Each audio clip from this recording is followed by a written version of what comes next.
So thank you everyone for coming here to another seminar for the Certain Matching Macro Finance virtual seminar series. We are very happy to have today Brandon Daley from Johns Hopkins presenting the importance of being earnest in search markets. Take over for Jacob Sagi. Just want to just remind everyone that next month, November 10, we are going to have Guillaume Rocheteau presenting frictional capital markets and economic growth. Okay, so thank you again for all our panelists that are here today. And Brandon, please take over. Thank you. As Bruno said, this is co-authored with Jacob Sagi, and we're very happy to be here. We recognize that we're a little bit newer to this literature than a lot of the audience members, and so we're very happy to have a chance to tell you what we've been working on and also get your feedback. So what have we been working on? So we want to think about markets where dealership is not really a feature, right? So that is, there are no inventory holding intermediaries, right? So we're thinking about expensive, indivisible assets with slow expected turnover. So real estate, mergers and acquisitions, so that is the market for firms, arts, other large, indivisible, expensive, low turnover things. And casual observation would say that there sort of looks like three focal arrangements. One is just, complete, sometimes we call it the Wild West or the free-for-all, looks like Craigslist, where people make their own searching and matching through the, through the wilderness. And even when you find a counterparty, there's no guarantee of that, that you will settle and at what terms you might part having not transacted, or even when you first come into some initial agreement, you have no idea what the final terms might be. The second is take that exact situation, but now put brokers in, right? So brokers intermediate, the clients are still the searchers, and brokers do something that we're going to discuss what that something might be to facilitate these ultimate transactions. Okay, so think about, of course, real estate, but also firms, art, things like this. Okay, the final would be to just hold an auction, right? So you're going to say, I have this thing, it's going to go for sale at this date. We're going to have an auction. Show up and give me your best and finals. So there are markets like in Australia where that is a dominant form of how real estate is sold. Of course, also art. And even if this weren't a possibility, the sort of, I guess maybe I'm giving my heritage away, but as a proud Stanford alum, like Bob Wilson would kill me if I didn't at least say, well, we should at least think about auctions, even if they were not something that we observe, right? Why not auctions if we don't see auctions, right? So we're going to think about how auctions might perform in this situation. So our framework is going to have buyer heterogeneous private values for identical assets, right? So we're not going to have heterogeneity in the assets, but buyers are going to have heterogeneous values. So suppose that you're an owner who's looking to sell one of these assets, and some number of buyers approach you. You have two things to think about, right? One is the selection process. How will you choose which of these counterparties you engage with to try to work towards a trade? And then once you've done that, what will the settlement process look like, or how will you expect it to end up, right? Will you in fact consummate the trade? And if you do, how will the price be set? Now, because the buyers have private heterogeneous values, the asymmetric information is going to have effect, right? It's going to, you're going to be concerned about asymmetric information at both nodes, right? Both at the selection phase, right? Who should I, take of the group that came and approached me, and the settlement phase, right? So we know that, even from going way back, I'm blanking. To Satterthwaite, that bilateral trade with asymmetric information is often impossible to be efficient. So what is the impact at each stage for the non-binding and matching markets, right? Those first two that we talked about, when you have to make some sort of non-binding maybe I should call it like a quasi matching, right? Where you first match just to figure out whether or not you're going to be able to trade. And then second, I mean, we mentioned auctions, right? Auctions are a mechanism to simultaneously decide both selection and pricing. So you'll always have efficient selection in an auction, right? First price auction, the bid function will be a strictly increasing function. So the winner will be the person with the highest value. But we still need to think about the price performance. And then there's also the larger issues about whether or not we think auctions are suitable in the sense that do people have the requisite commitment power, right? So both on the part of the seller, right? Can they commit to saying honoring the bids, but also, and this is especially true in markets like real estate where due diligence plays a role, even if I make a bid, there are lots of ways that I could sort of wriggle around and try to undercut the bid and find this little problem or something like that, even if it's sort of phantom. There are ways for me to not exactly adhere to the bid that I put in.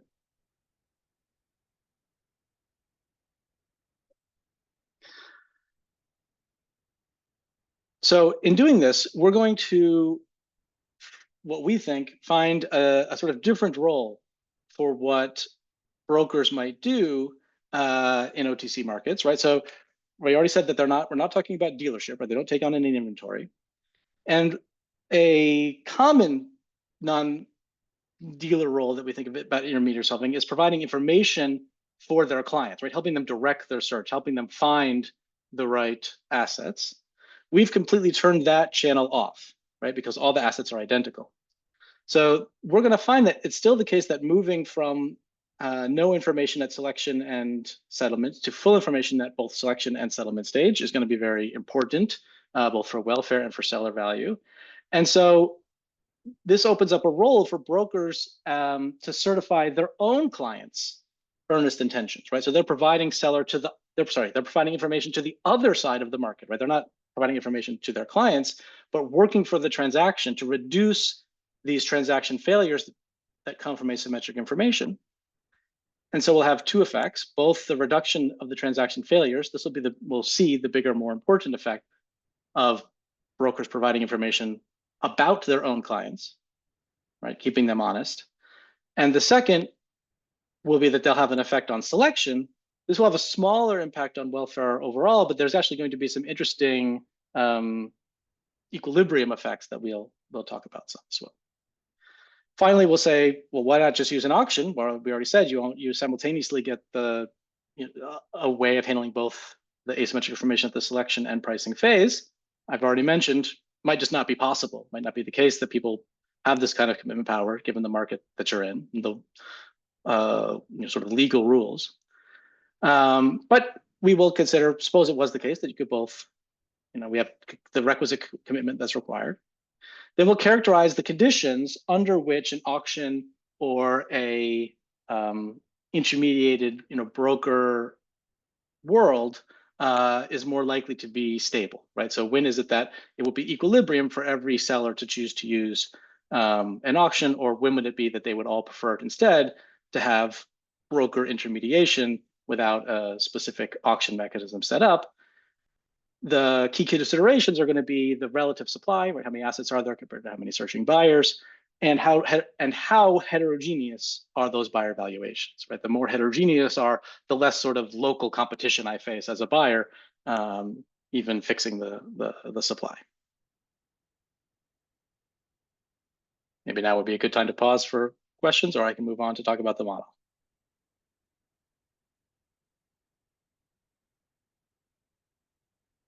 Can everyone hear me? Yes. Okay, Brendan, good. All right, super clear then. Yes. I actually have a question, Roberto, Sure. here.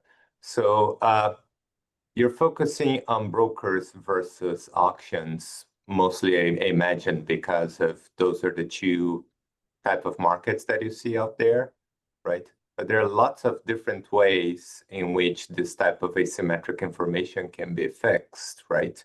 At least in terms of the theory.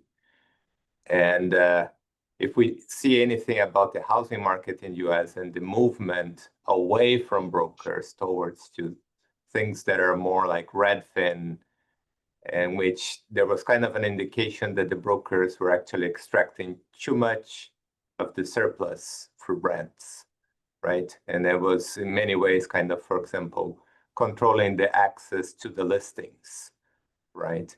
So have you guys considered looking in terms of like actually solving for what would be kind of contract theory, what would be the first best and which characteristics the proper contract should have in terms of allowing people to signal their quality or to actually create a binding mechanism that doesn't rely on this like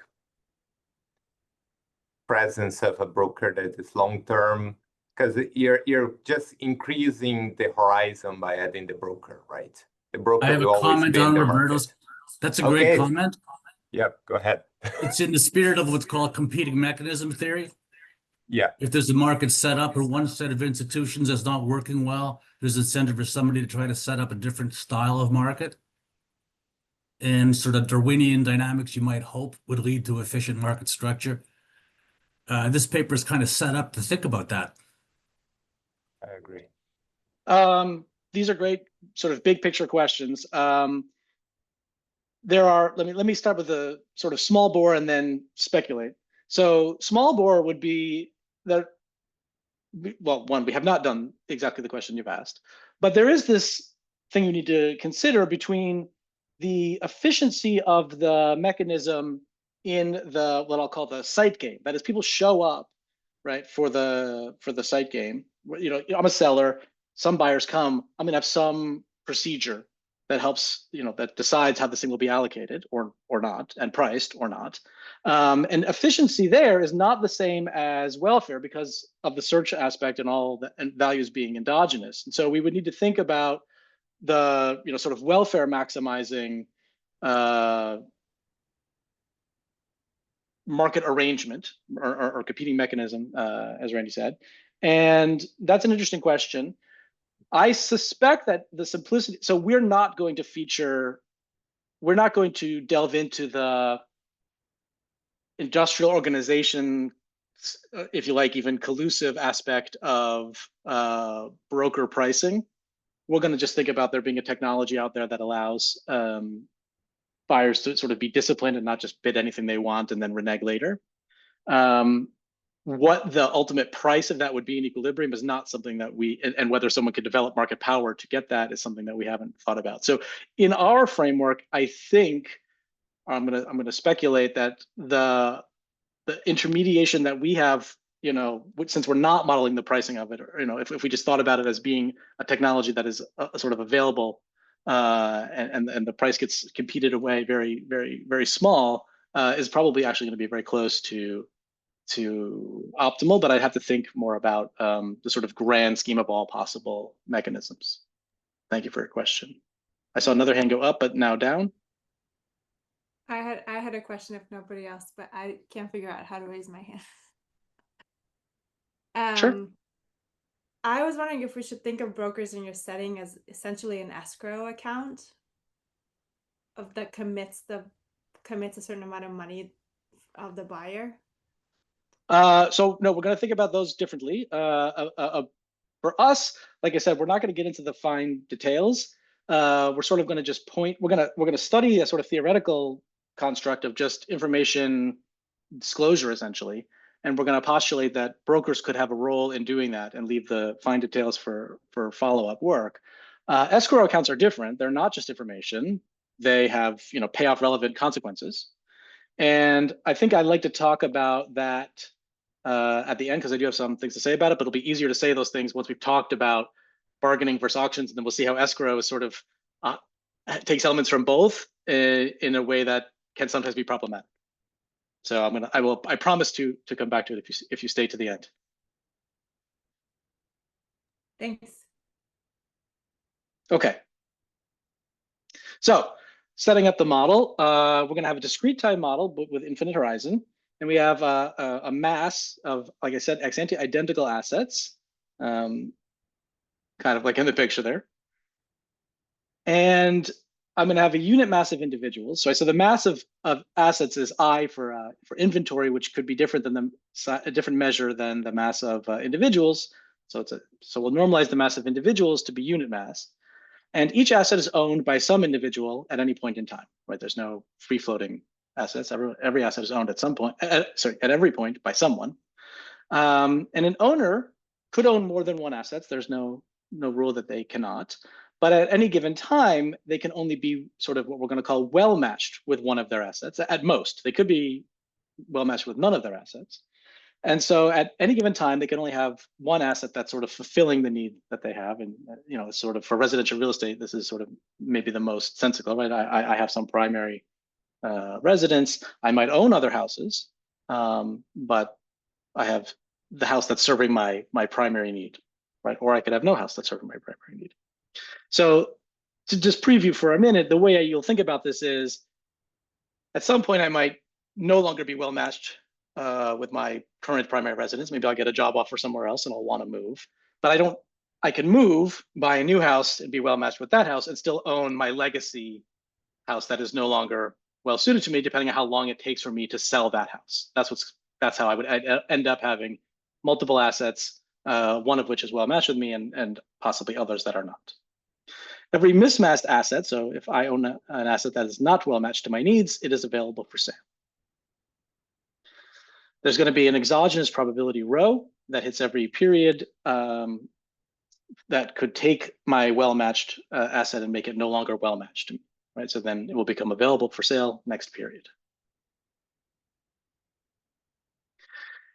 All right, individuals are going to have, like I said, we're going to have heterogeneous values. And so their types are indexed by X, which is uniform between 0 and 1. So the type is really just an indice, right? And so we'll have a function that maps types into flow value of a well-matched asset. So if I own a well-matched asset and my type is X, my current period flow utility from that is delta of X. Okay, so you can think of delta as just the quantile function of the CDF of values, but there are some times when it's easier to have types, when we want to talk about the steady state distribution of ownership, to just be able to talk about types from the indice point of view. So we're going to assume that the lowest flow value types have non-positive flow value, which is going to mean that participation is always going to be endogenous in the search market, right? Because there'll always be people who have value that's too low to want to search.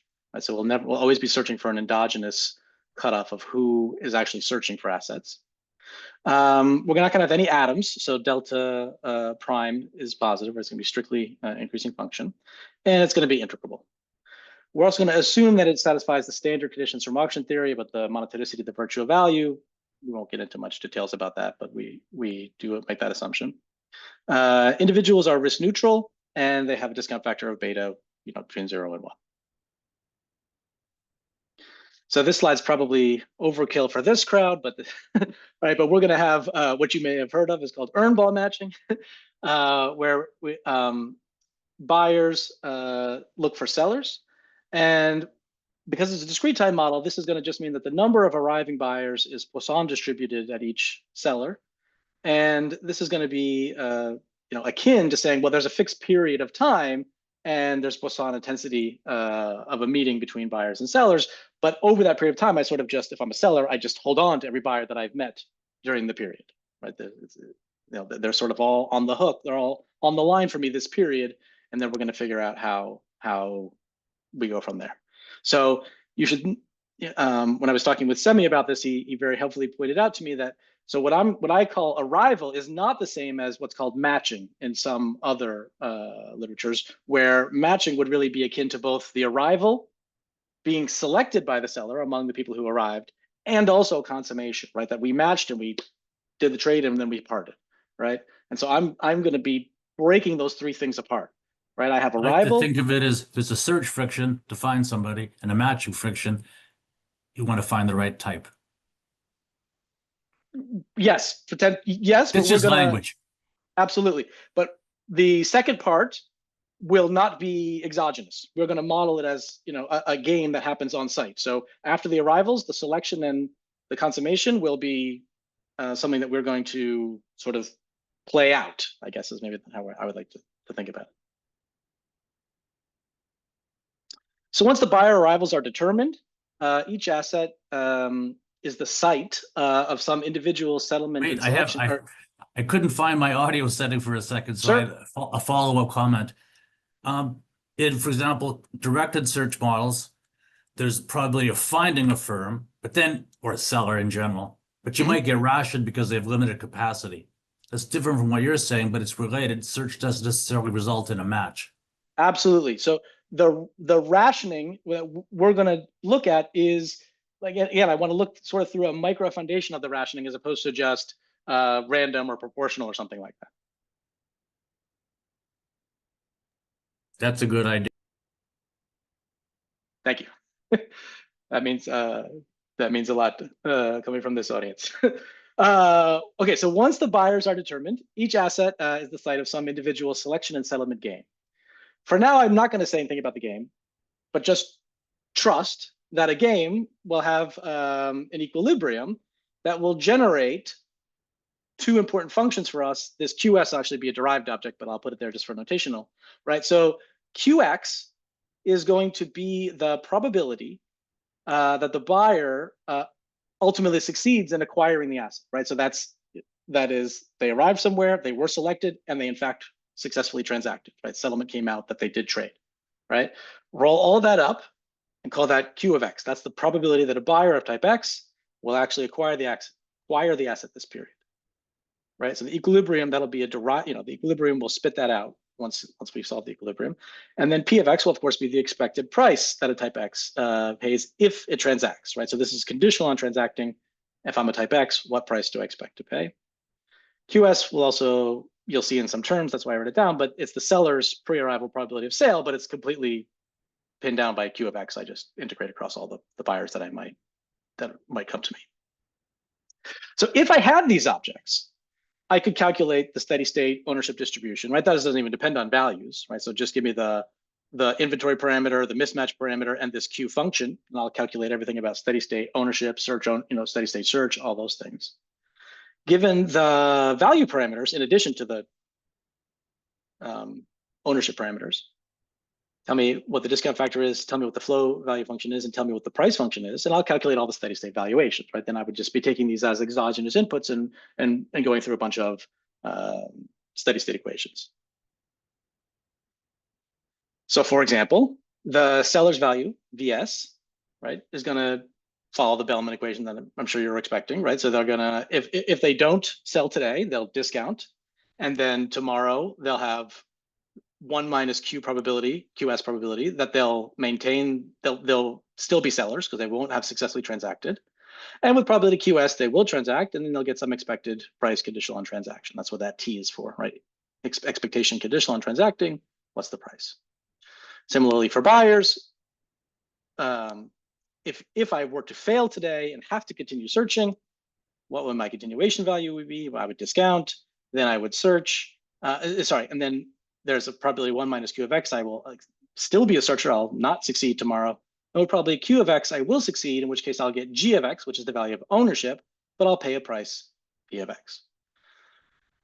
The value of ownership equation shows something that is important to keep in mind, which is that you can have multiple roles, right? You could be both an owner and a searcher, an owner and a seller, these types of things. So if I am, this should say the value of owning, a well-matched asset, an asset that's still well-matched to you. Well, with probability, moving forward, tomorrow I'll get my flow value.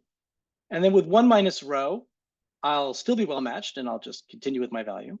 With probability rho, I will become mismatched, right? In which case I will be both a seller, right? I'll be starting to sell this house that I am no longer, that's no longer suited to my needs. And I will also be a searcher. So I will go from being a well-matched owner to selling and searching simultaneously. Now, when I talk about that site game, right? So we all showed up. Imagine, let's fix ideas for a second. Imagine it was an auction. What is your value in the auction? Your value in the auction is your gain from acquiring the asset net of your value of continuous searching. So that if we were going to just look at the one-shot auction, the thing we should think about as your value is the difference between G of X and F of X, which I'm going to call Z of X, right? That's the buyer's net gain from transacting, acquiring the asset and getting to, but giving up the value of searching for tomorrow. Brandon, a clarification question. So in these equations, I don't see the exogenous arrival probability. Is it because you define the QS to be the pre-arrival probability of? Exactly. It's all wrapped up in the Q of X.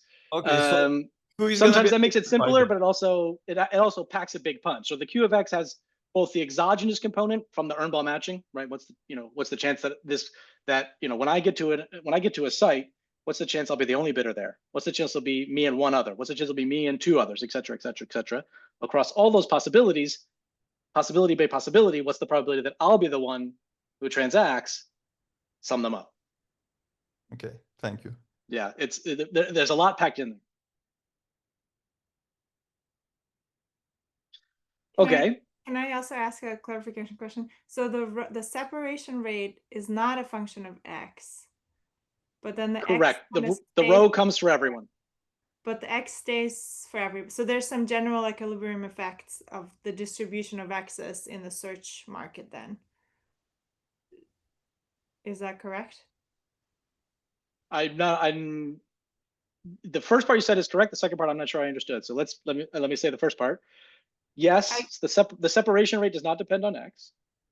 But the way you should think about it is that I'm a person that has high valuation for this kind of asset, right? And so, yeah, this particular one is no longer the right one for me, but there are a lot of fish in the sea, and my value for any one of them, but the one I currently got shocked, is high, right? So I guess what I'm thinking, in the market when matching is more efficient and faster, there will be the distribution of X's, like the remaining searchers are going to be basically lower valuation in general. If the market is very slow and everybody stays in the market for a long time, then the distribution of X's could be skewed towards higher value. Absolutely, yes. The steady state distribution of ownership will be different, will vary with the different models that we look at, and will be a function of equilibrium. Okay, thank you. Okay, so if I take the rules of the site game as given, right? So say it's an auction, or say it's random matching and then bargaining. What values should I put into those one-shot interactions, right? If I should put in the seller's steady state value VS is didn't mean to. I was just trying to highlight it, not cross it out. VS, and the buyer's one-shot valuation, right, which is their value of acquiring the asset net of what they would get by searching, which is that Z function. Okay, and so what are we going to do? We're going to have two requirements. We're going to say, if you are an individual that is not currently well matched, you're going to search if and only if your value of acquiring an asset, that is your net value, is bigger than the seller's value, right? So this is just a way of saying, imagine search was a little bit costly, right? And then take that little bit down to zero, right? So that I'm not going to have people searching that know that they will never buy and gumming up the processes, especially since that will happen if people are randomly selected, right? So I'm not going to have people who know they're never going to purchase gumming up my search, right? They just choose not to search. And then more importantly, I need to have this fixed point, right? Which is that the Q function and the P function need to correspond to the symmetric equilibrium of the selection and settlement game that were sort of presupposed based on the values that they endow, right? That is, so in the order that I put them out, imagine you have a Q and a P function. Through steady state, you calculate valuations. Now you take that valuations and go to each site game, and each site game's equilibrium needs to spit out a Q and a P, and of course, those need to be the same Q and P. Right? That's the fixed point we're looking for. Site game, rules of the game by rules of the game, model by model. So a question, the idea that mismatched individual search, if and only if C is greater than B sub S, in the labor market context, that would be akin to ruling out the possibility of on-the-job search. Is that a way to think about it? that's not the restriction that I think is most relevant. That is, we've ruled it on the job search, sort of even more explicitly in the basics of the game, which is that if I am currently in a well-matched house, right, if I currently have a job, I guess would be the analog, there's nothing better for me out there. That's by assumption, right? Like in our model, I'm already, imagine that, there was a sort of, job or no job, not higher or lower wages or something like this, or better suited or worse suited job. Right? There's no value of if you're currently living in a house that's suiting your needs, then there's nothing better for you out there already in sort of the basics of the model. What this is ruling out is that I don't have people applying, in your example, I don't have people applying for jobs that they know with certainty they would turn down. Okay. Okay, great. Thank you. This is that same fixed point, only with more words. So maybe I'll move on in the interest of time. But on this bottom bullet, though, we do have an observation again, which is that endogenous participation, because I assume that the people with low values have non-positive values, that's going to always mean that who is searching is going to always be an endogenous thing. We'll never have that everyone is searching. And so that makes the technicals of proving existence slightly more challenging. All right, so I have 2 tasks in front of me with 27 minutes, so we'll have to adjust. So let me say what these 2 tasks are. The first is I want to study the role of information at the 2 stages in my non-binding matching and bargaining models. So we'll think about 3 different environments. The first is actually the middle ground, but you'll see why we start there first, which is that suppose that there's what we call partial information bargaining. And that partial information bargaining means at selection, there's no information. But once we do the settlement game, it's Nash bargaining with full information. And so here I have, selection is is random among buyers. You could think of this as, well, I could promise you as a buyer that I'm going to pay this, but it's totally non-binding, and so you know that, and it's totally incredible, and so it doesn't matter what I say. But once we bargain, we do full information Nash. And so why are we calling this a standard search framework? This is exactly how many standard search frameworks work, which is they don't write it this way, but they assume Nash bargaining under complete information. And the matching, they don't think about it as 7 people showed up and I took one at random. They think about it as the first person that got there was the person that you Nash bargained with. But of course, the first person that got there is a random thing. And so that's why I have it a lines suggestion, up. Yes, if I may. sure. Don't use Nash bargaining.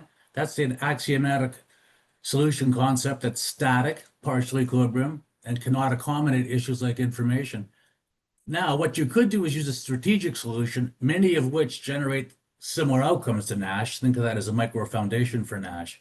But every time I used to do like Nash, just assert Nash bargaining, smart people would say, hey, why not a serious bargaining game?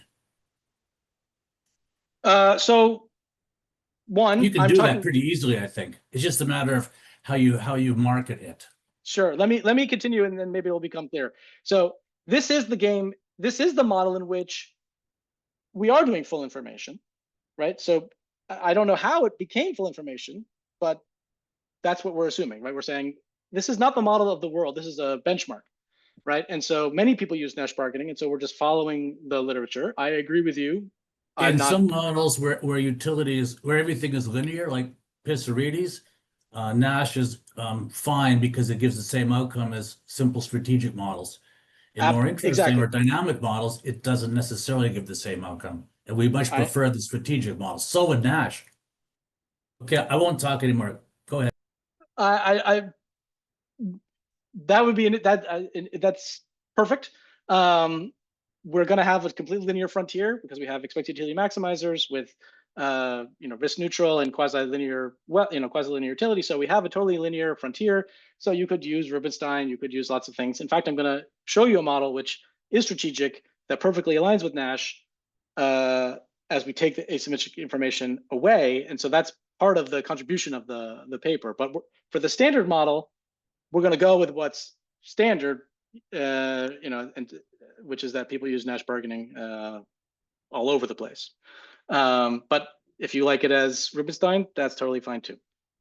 Now we want to think about. I wasn't going to say anything, but you might use mechanism design, which could generate something that looks like Nash or something different, but it would be, in some sense, taking the high road because you're not only endogenizing the outcome, you're endogenizing the mechanism.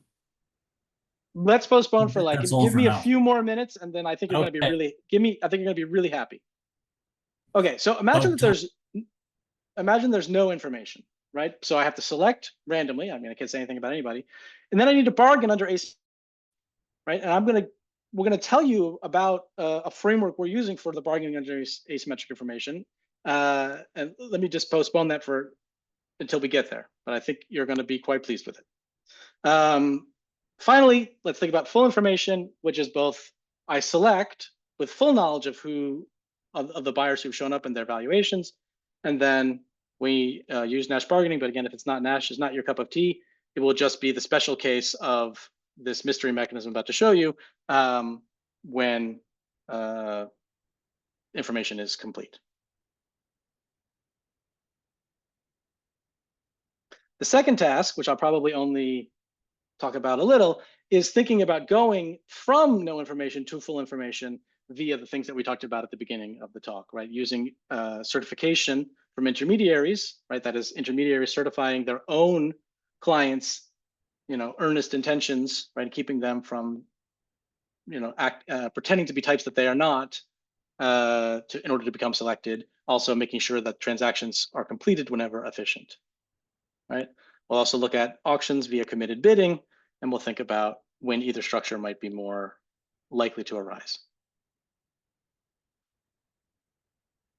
Okay, again, just by way of setting up the benchmark, let's think about what we're calling the standard search, which is random selection. So that is, after the earn ball matching, a seller selects randomly from whatever buyers showed up, and then they get to the Nash or Rubinstein full information split.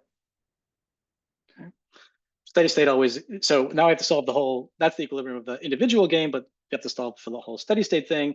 And so we get existence and uniqueness always have existence under the conditions I've said already, and uniqueness whenever values are distributed according to some nice distributions like normal, uniform, exponential, but we don't have a general sufficient. Actually, I think we do, but it's not that illuminating.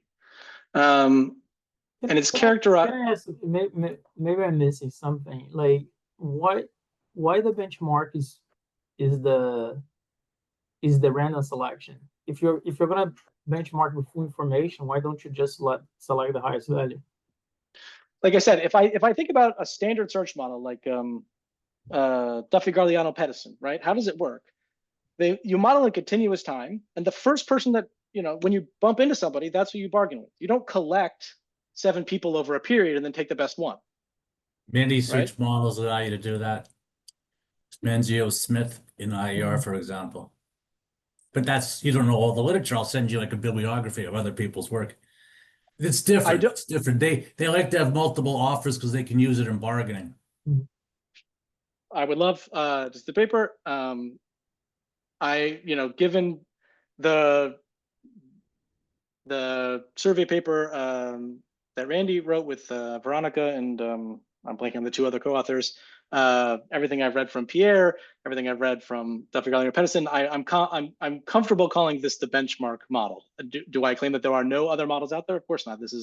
There are hundreds of people who have worked in this literature, and I'm sure there are other variations. But the standard, I'm comfortable saying that the standard model, or at least a standard model, features Poisson arrivals of meetings, and then you Nash bargain with the person that you met with. Okay, so this selection, so the language selection is a little bit. So now I understand what you were talking at the beginning, that the match is not. But then the word selection there is a little bit weird, right? It's not physically, it's not in the environment possible to do anything that's not random. In our environment. In the benchmark, Yeah. exactly. Yeah, but It's that's not okay. but that's why, to coincide with what I'm calling, at least, let's go Okay. with a standard framework. Yeah, thanks. That was helpful. Okay, so what's that going to mean? It's going to mean that there's going to be some threshold of people who search, right? If your flow values type is too low, then you don't search. But if you are above the threshold, you do search. But above that, of course, the ownership distribution will be uniform, right? To go to the steady state distribution of ownership question from before. And each type of searcher that decides to search will be equally likely to trade. And the price will just be the, surplus, the even surplus split. This is a typo. This should say Z of X plus V of S over 2. Right? The Z of X is the right notation there. So we have a calibration. There's not that much interesting to say until we get to the comparisons, but just to set up the calibration, we look at US residential property market as sort of broadly for the parameters. And so we have a discounted, so we have a discount rate. We match the median holding period to 10 years, the long run ownership rate to 2/3 of the population.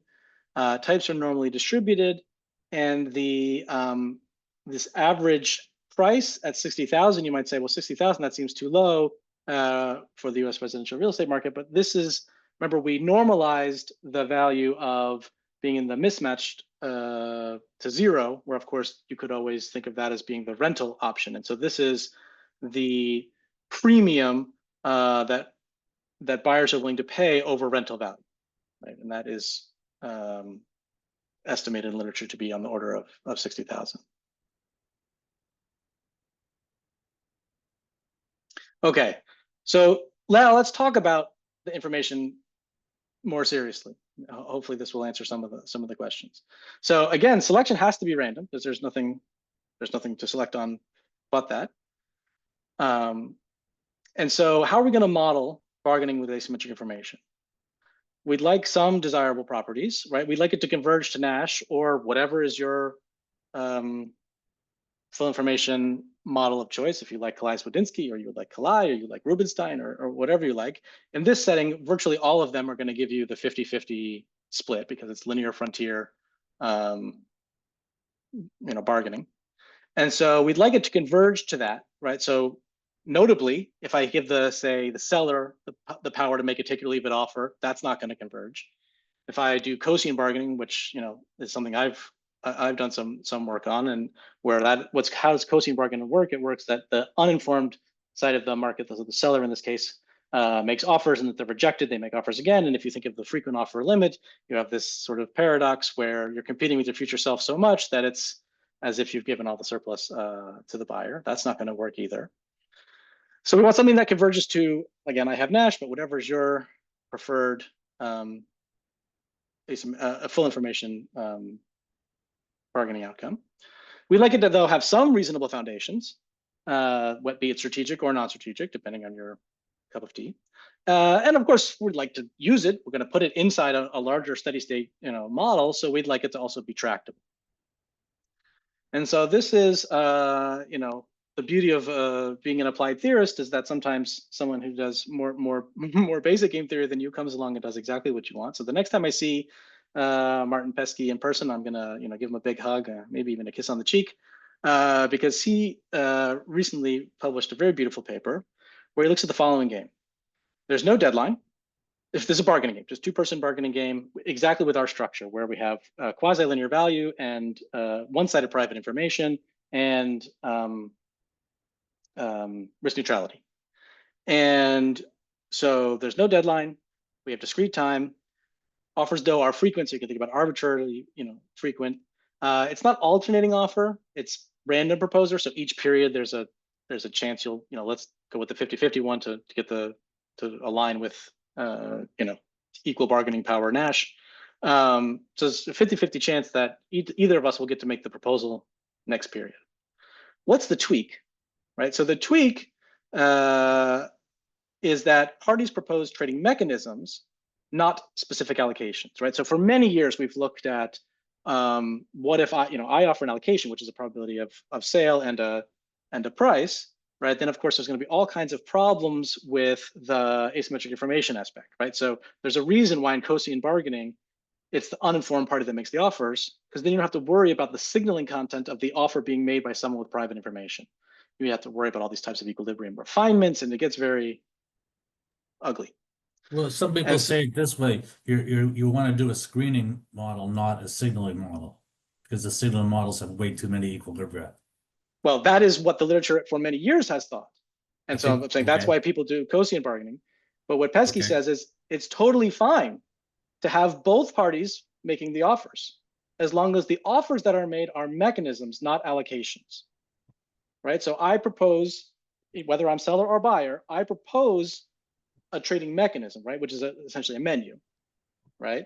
And then if you agree, whether I was the buyer, whether the buyer made the offer or the seller made the offer, if the counterparty agrees to the mechanism, then of course the party with the private information will choose their thing from the menu, right? So once we agree to the mechanism, then we go forward. Now you might, of course, rightly be concerned that you have the same signaling problems, that depending on which mechanism I offer, I might have different issues. And this is where Pesky, being a better game theorist than I, he's able to establish what is a remarkable result, which is that this is not the case, right? That there's a unique perfect Bayesian equilibrium to this game, no refinements required. And that perfect Bayesian equilibrium has a very nice structure, which is that it is outcome equivalent to basically giving a 50-50 chance to either of us getting our getting to make the take it or leave it offer, right? So imagine the buyer got to make the take it or leave it offer. It would be, I'll pay you VS and we'll always trade, since there's no seller private information. That one's easy. Suppose that the seller got to make the take it or leave it offer. Well, it's an old result that the optimal thing to do is actually quite simple. It's to just offer the best monopoly price that you can, right? And so that will be inefficient, right? There will be people with values above the seller's value that they exclude because they're trading off, as always, as the monopolist always does, revenue and probability of sale. And so you could think about it as we just do a coin, the outcome is that the equilibrium is a little more subtle, but the outcome is we do a coin flip and one of us gets to make the take it, leave it offer. I actually think it's more instructive to think about the half-half, just, since everyone is risk neutral and quasi-linear and wealth, you could think about the half-half mix of this menu being, you can trade with probability half at price VS, or you can trade for sure at the half-half mix of the seller's reservation value and the monopoly price. Okay, and so this is the solution that we're going to use. Okay, as you take the information away, right, you're going to converge to Nash or Rubinstein or Kalai-Smodinsky or whatever is your, well, not whatever, almost any complete information bargaining Maybe you outcome. should say some. Well, not a random sum, right? The popular ones. So you'll converge to Nash, which is what we're using. So let me stick with Nash. But of course, you're going to feature transaction failures and inefficiency when there is asymmetric information. Also, buyers will extract information rents, right? I don't know if there's any love in the crowd, but for cooperative solution concepts like Nash bargaining, Meyerson he came up with a solution concept in 1984 called the neutral solution, which was supposed to generalize Nash bargaining to asymmetric information. It did not catch on because it's very complex to use, but it does align in this instance with Pesky's solution as well. So when we use this, right, then we can churn through, right? And so we can say, okay. Can I just comment on this, because I actually have a recent paper with certain asymmetric formation that I use the Meyerson solution. So I think if I understood correctly, what is going on is that if you have these two guys doing it, if I have all the bargaining power, make a take it or leave it offer, it's kind of a misdesigning an auction based on my type, and my type will give you the reservation value. So if I do that, then the reservation value of my auction is gonna review my type. But then what you're saying is like, I'm not gonna do the auction. I will not propose the auction. I'll propose a mechanism that is going to implement for every type that I have my my auction, the optional auction. So because I'm doing that, then I basically saying that whatever type I have, I will propose the auction that gives me all the bargaining power. Do you agree with that? And then, or I could do an auction that gives me surplus of my maximize well. In the case of the Meyerson, you could put Pareto weights, right? So what I'm proposing is like, let's do the Meyerson solution with Pareto weights 80% for me.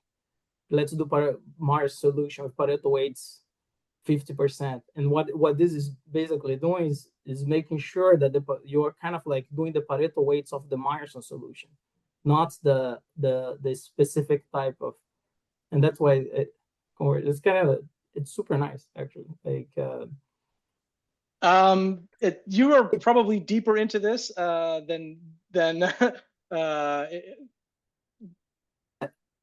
I see the connection to what you're saying. I don't want to say something wrong on the spot though. So I think it's certainly interesting to draw these connections to optimal auctions and understand it more fully. But I don't think I can answer your question for you right now. Also, with the time I have left, let me go. Move on a little bit. Okay, so what does this mean? It means we're going to end up with an ownership density function, which is a step function, right? So the people at the top of the distribution are going to be twice as likely to own as the people with the intermediate values, and of course, people with low values are not going to search at all. And let me just jump to the calibration because I want to say, I mean, at this point, I need to just essentially just give you the big picture of what we have. But what happens when we have this information friction is that it, it hurts seller valuation because when I think about moving into the future, there's all these transaction failures that I might face, and so my, what I'm willing to accept today is lower. Buyers, on the other hand, there's a sort of a double-edged sword, right? Which is that they might fail to transact because of this friction, but at the same time they get information rents, and so you have to play through how this works. But it turns out that these transaction failures are quite sizable, right? So we have 25% in the calibration, 25% less total transactions. Now notice that because the seller valuation is lower, it does draw more searchers in, which is a good thing, right? It does increase participation, so we get less times where where I say my house is for sale and nobody shows up, right? Because of the earn ball matching. But that force is not large enough to counterbalance against the transaction failure rates. When we look to full information, right? So now we have full information selection, and then of course we'll have our full information bargaining. There's a little bit of an interesting wrinkle, which is that it's not true that the equilibrium will always feature monotonic selection. That is, higher types being selected over lower types. Why not? Well, because if I have a imagine I have, it's easy to see with a bimodal. Suppose I have almost everybody's either type 1 or type 2. If I'm always selecting type 2s over type 1s, well, that means in equilibrium, if they were to move on to the next period, they know they have a much higher chance of being selected than type 1s. And so that raises their bargaining power, right? They have a higher outside option when they continue. And so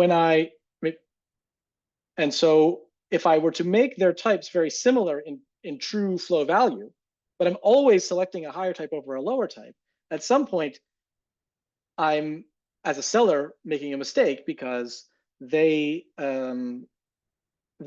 bargaining strength is so high, or their outside option is so good that the price I have to offer them is so unappealing that I'd rather go to somebody with a slightly lower value, but who doesn't have such a great tomorrow. And so you have to have enough difference in values along the flow value function in order to have monotonic selection. But this force is actually, even when you have monotonic selection, is very important because it basically says, because higher value types face a better tomorrow, sellers can't extract as much value from them today. And so if you're extracting a lot of values from high value types as sellers, you actually could be hurt by the fact that sellers have full information about buyer values. Okay, so each individual seller would like to know the value of the buyers that arrived and take the highest one. But if all sellers, including future sellers, are going to have this ability, that changes the valuation that, you know, the outside option that a high value buyer has for continuing.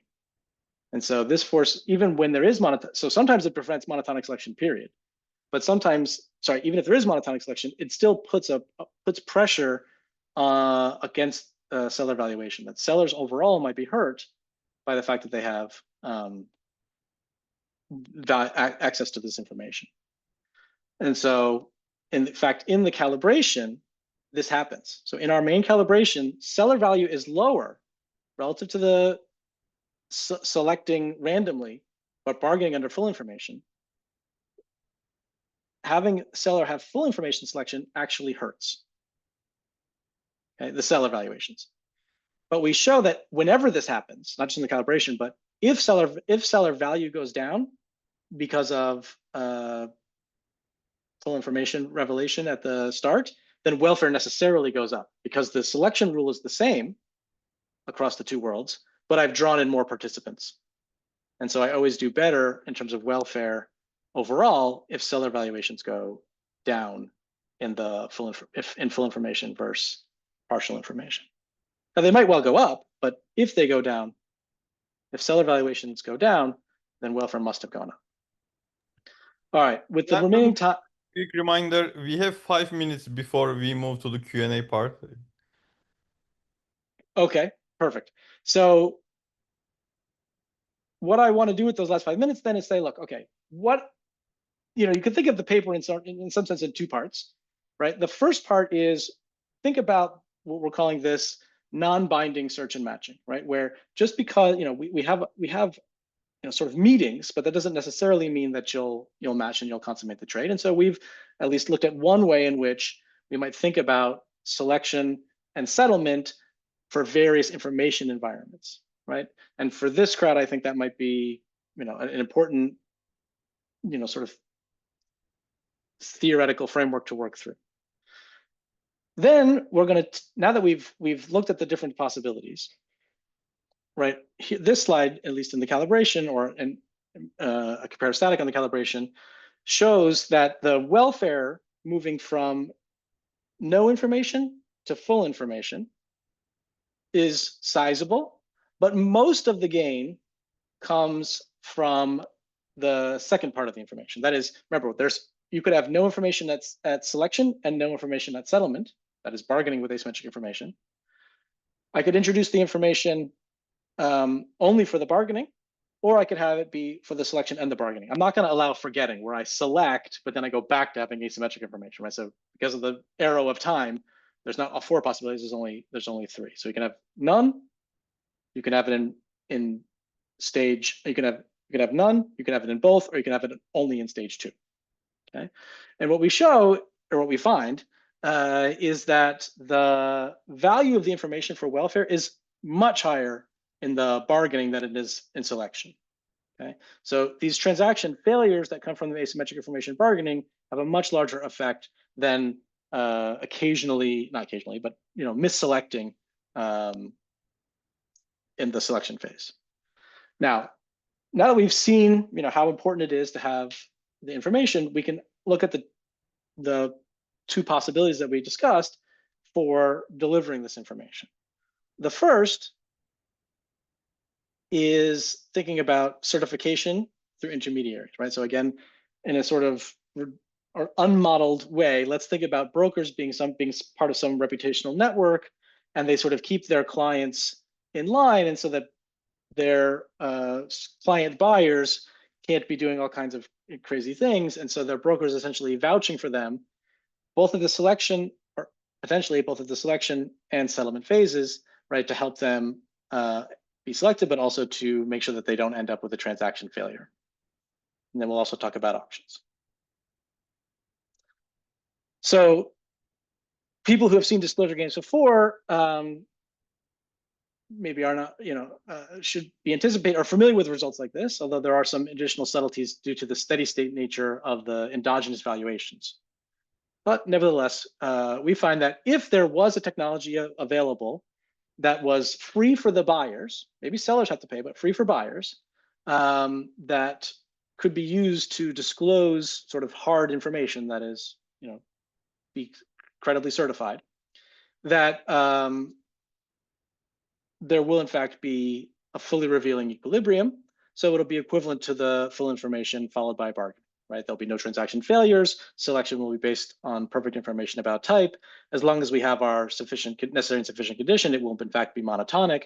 And so you'll end up with exactly that full information bargaining outcome.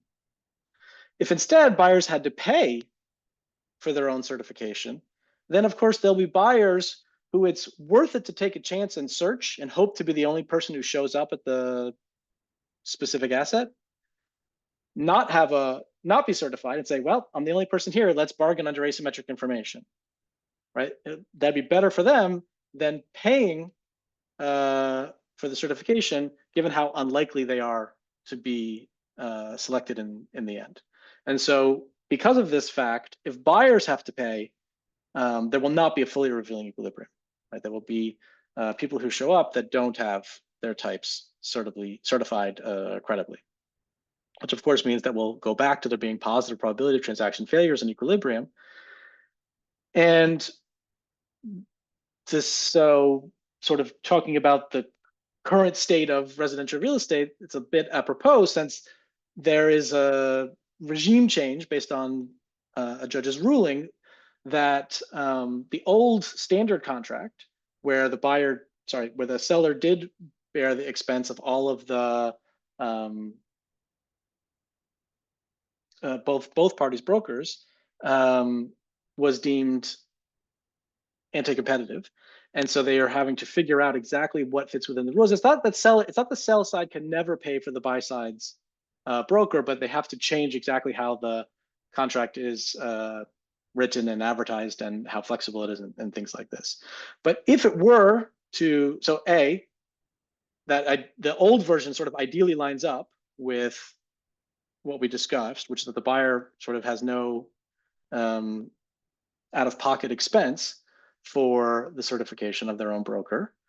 But if we move to something where the buyers do need to pay for their own brokers, we could see increased transaction failures. Now, there was a question at the very beginning about, well, what about brokers? Since they do have this ability, if they could form some sort of collusive ring and they could extract rents, absolutely possible. Not something that we're touching right now, though. So this again is just saying what kind of information would be revealed if sellers paid for brokers, even for their counterparties. Finally, let me say a little bit about auctions. So if I just stick the auction into the steady state world, again, I'll be looking for the fixed point where the price function and the valuation functions work together. But whatever the valuation functions are, you'll solve the price function via the standard ODE method. And it, of course, will be increasing and therefore efficient selection. So you'll have the same selection queue as you have in full information bargaining, but pricing will be different. And so let me say two last things, one about pricing and one about reserve prices. So let's talk about reserve prices first. So you might say, well, having a first price auction is not optimal, right? You want to have a reserve price, right? That would be the optimal mechanism or an optimal mechanism. But because of the sort of thick nature of competition, right? There's a mass of individual assets I, right? This is a very competitive, and they're all identical. And this is a very competitive seller market. And so if you were to try to have a reserve price above VS, all you would end up with is less people coming to you, right? But you wouldn't get any more, you wouldn't be able to extract any higher prices from the people who do come to you. And so this will not work. And I thought, this is quite interesting, right? That we end up with an equilibrium in which the only symmetric equilibrium is everyone having no reserve. And this contrasts with a really interesting result from the posted price search world, which is that if I have heterogeneous buyers, but identical assets, I end up, if I do a posted price world as opposed to an auction world, I end up with segmentation sort of on price, even though the assets are identical, where there are higher prices meant to attract people with higher values, and they have a higher probability of not being rationed, as Randy said, right? They have a higher probability of success, and the people with low values trade off a lower probability of trade with a lower price conditional on transacting, right? And we do not find this. We do not find that there's a segmentation of reserve prices, and you can work through the logic, and it's pretty interesting. And apologies that I don't have the right, I don't have the citation here, but I recently came across this and I need to incorporate it. Finally, you can see that the price function from the auction has properties that are very different than the price function from the Nash bargaining alternative, right? That is, suppose I fix the steady state under the auction, and then someone could say, imagine that the seller could renege, right? So we talk about the commitment problem.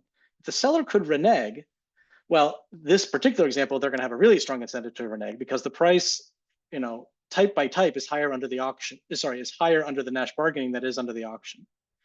But it is always true that the beginning of the price function in the auction is flat. It has slope 0 at the threshold type because it's proportional to their surplus. It's always, the derivative is always proportional to the surplus of the type.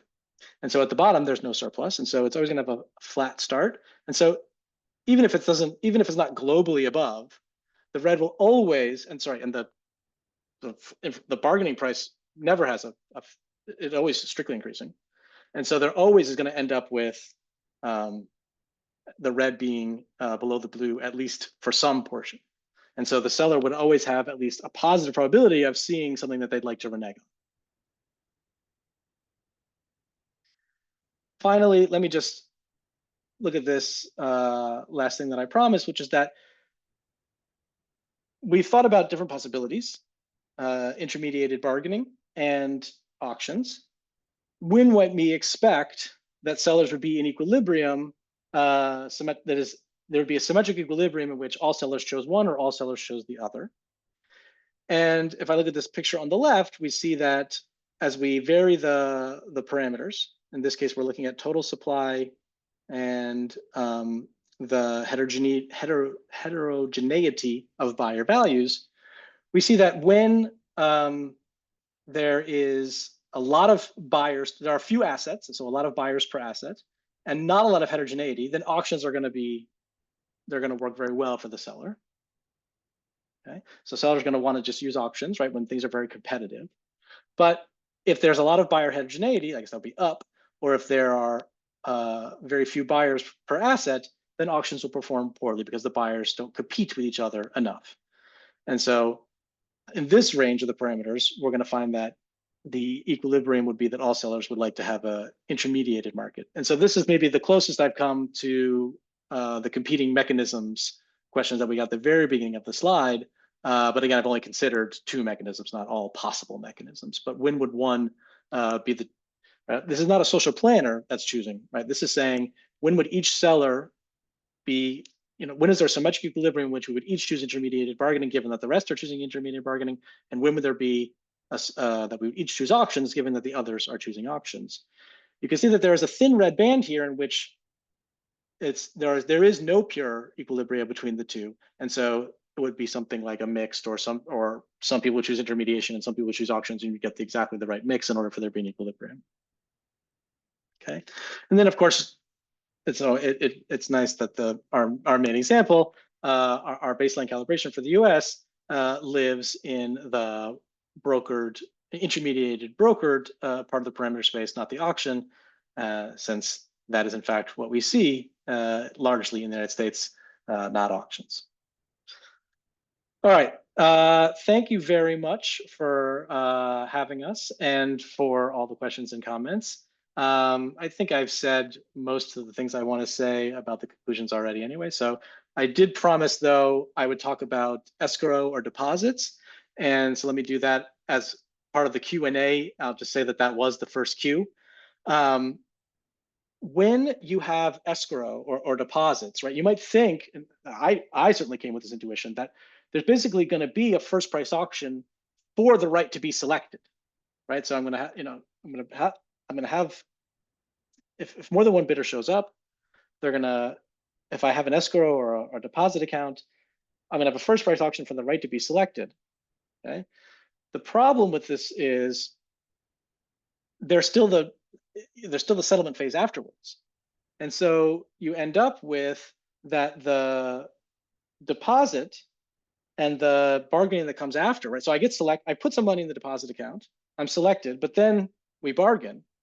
And the deposit and the ultimate bargaining price, well, that does in fact need to add up to the first price auction price. That is functionally what's happening. You are essentially running an auction now. And so if I have to have the deposit and the Nash price have to sum to the auction price, this is going to be a problem because in this picture always, but I'm telling you in every picture, at least someplace, the bargaining price is above the first price auction price, which would mean you'd have to have a negative deposit, which of course is impossible. And so we cannot get that deposits. I'm not saying there's no role for deposits, but they cannot solve the problem. I mean, they end up with the same problematic element as there being a lack of seller commitments, right? Now, if you want to just run an auction straight, that's what we looked at. You run an auction straight. So what would it mean to have the deposit and not just be a straight auction? It must mean that we're going to have the deposit sort of as an auction for the right to be selected in order to do the bargaining. But when you walk through the backward induction, you'll find that I need the bargain price plus the deposit to add up to the first price auction price. And that's impossible if wherever the auction price is below the bargain price to begin with. And that will always happen, at least for some types. Thanks. I get it now. Can I get started on the Q&A? Absolutely. Could you go back to the picture where you had heterogeneity and also the supply with different mechanisms? Yes, this one. So on the left-hand side, it's interesting that you have kind of auction being used for the cases when there's low heterogeneity. And the reason why I'm saying that is because it seems like, at least for real estate, we often see auction being used for cases when the asset is heterogeneous. Like, for example, you could go to Australian housing markets, right, and kind of where both things are used at the same time. And you could try to map this to the actual data. And for example, by constructing heterogeneity index of properties that differ from standard, 3-bedroom, 2-bathroom houses, and you probably would see kind of a different result. So I guess sorry, let me clarify. So this heterogeneity factor is not heterogeneity of properties. This is for a generic property, how much dispersion is there in buyer valuation for it? Because remember, we assumed that all the assets are identical. Now, of course, would it be more realistic to have heterogeneity in both dimensions? Yes. And I would love to expand and do that, but we're not looking at how different are different properties. We're looking at a market where assets are more or less the same, but people have different values for those assets. Yeah, I think that makes sense. But usually people think that for houses that are more unique, there would be larger heterogeneity in values. I guess that's where I'm coming from. So I understand basically this is standard deviation of X, and then your heterogeneity factor is the multiplier on that standard deviation. Is that right? Yes, on delta X, but yes. Sure. So I guess I'm trying to understand the intuition, why this is happening, and B, how you think about mapping this to the data, not necessarily to, housing markets. It could be a different type of assets, but thinking in terms of the data, like how these map to thin markets versus heterogeneous preferences. I'll start with the one that I'm more comfortable with, which is the intuition.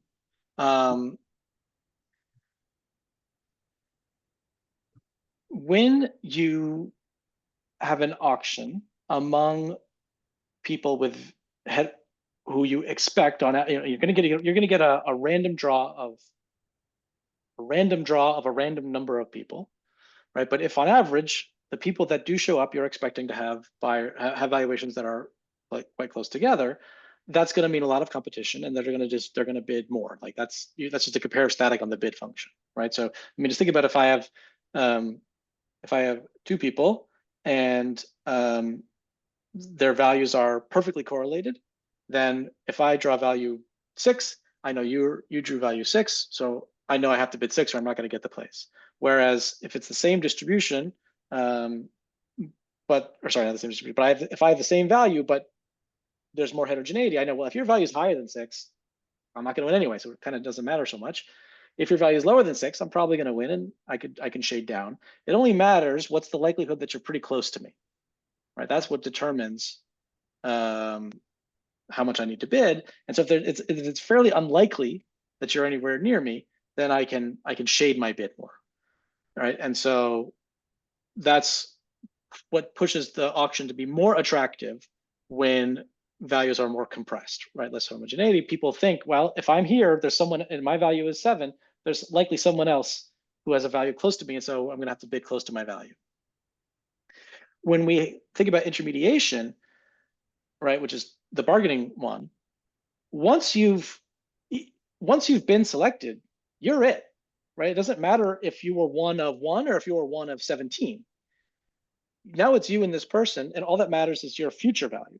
And so if you have a high valuation, and I can see that you have a high valuation because we've done intermediated bargain, it doesn't matter that there was nobody else who showed up at this auction. Now you and me are bargaining. And I know what your outside option is to continue, you know what my outside option is to continue, and we're going to bargain, and we're going to come to some split of this surplus. And 50-50 is what we've assumed. And so if I had, I would much rather bargain with a high value person than have a high value person show up to my auction with little competition. And if there's high heterogeneity in value, there's little competition on average for a person with high value when they show up, because there's lots of heterogeneity. So if I'm high, it's very likely that everyone else is not where I am. And so I'm going to be able to shade my bid quite a bit. That's the intuition, at least that's my intuition. Going to the data is, I do have my co-author. I don't know if I should tap out, if I should tag team in my co-author. Going to data is not exactly my my specialty, but I guess you would want to have a, I mean, I take your point that there could be a codeterminacy between unusual properties and heterogeneity of value. And so that might be a place to look. And as you say, there could be competing forces that are pushing in the wrong direction. But in terms of getting the measure of heterogeneity for, sort of generic homogeneous asset, I'm not 100% sure what the right place to look in the data for that is. Yeah, if I may quickly interject, Alina, I think intuitively, at least in the real estate markets, if you look into markets where there's a lot of foreign investment in or foreign purchases of homes competing with local purchases of locals versus foreigners, there is an intuition out there that they're coming with different motivations, and potentially that may correlate with different private values.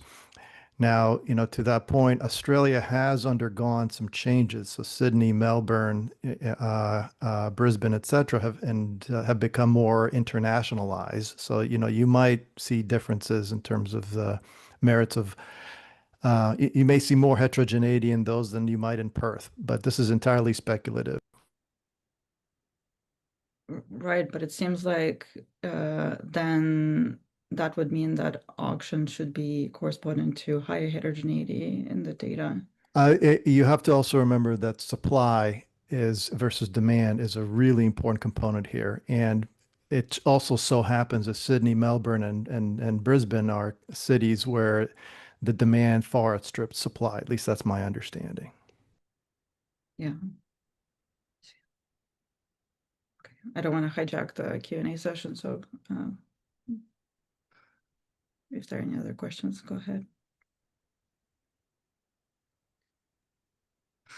I can't quite formulate it in my mind, but what comes to mind to me is that there's kind of two things in the real estate market. There's the how much I would really value living in this house, and then how much I can afford, right? Like and a lot of the times people value it a lot, but they can't afford the price that they would pay if they had access to the funds even. So they always kind of bid to the maximum that they could possibly get. And I wonder if that's probably more concerning in the lower end of the X, but I'm wondering if if that changes the results in any way, or how you think about that. Or maybe I can table it till later because I see there's more questions. Right. So there has been work on mechanism design on, well, I guess there are two questions. You might naively think, well,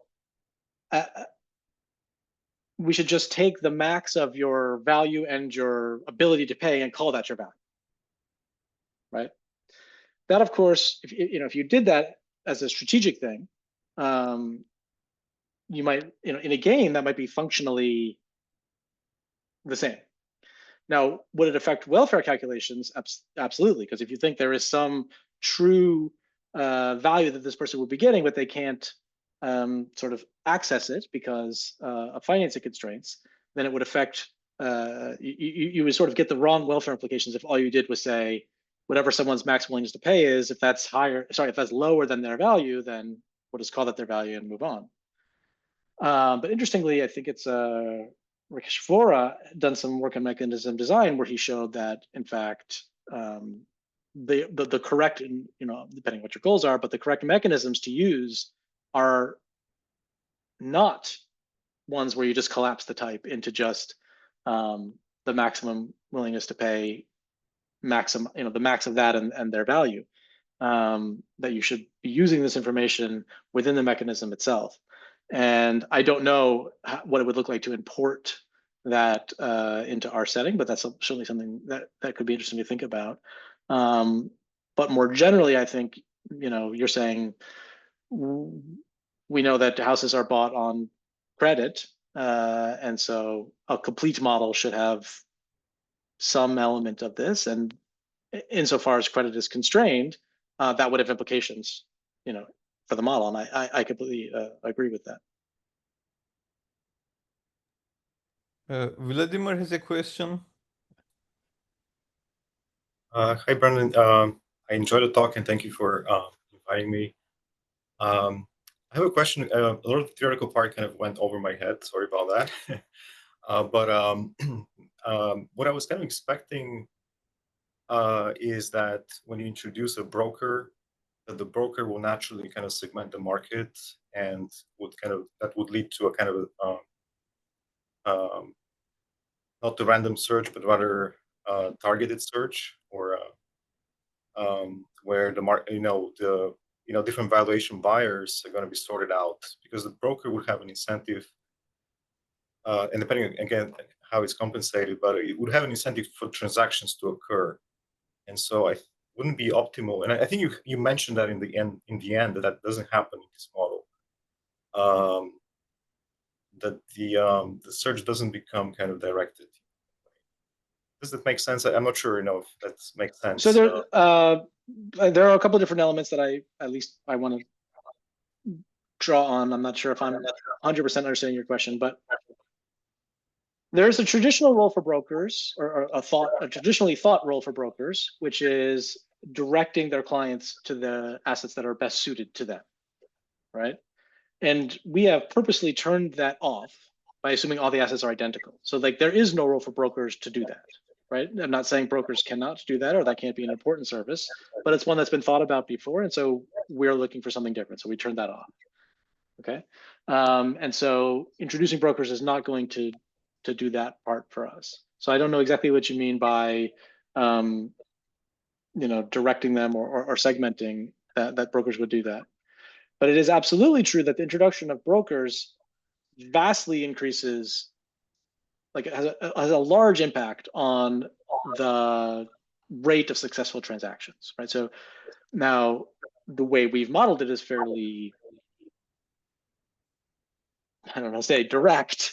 We don't model them as players and things like this. Basically, what we're calling a broker is just the provision of information and certification and incentives for their clients to not misrepresent themselves.